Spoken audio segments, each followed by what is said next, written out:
Napansin mo ba? Kung ano yung mga lumalabas sa bibig mo, yun ang nangyayari sa buhay mo. Pag lagi mong sinasabi wala kang pag-asa, wala ka talagang pag-asa.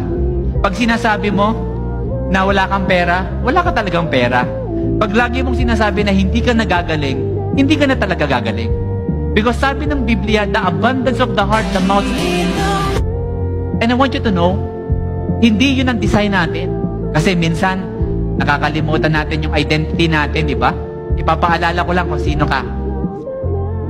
Anak ka ng Panginoon at malaki ang plano niya sa'yo. At ang gusto niya ay ikaw ay lumaban. So I want to pray for you as I end. Sa mga tao dito na feeling mo lagi you are defeated or feeling mo na parang wala kang pag-asa sa buhay, I want you to know, nagkamali ka man minsan, that is not your identity.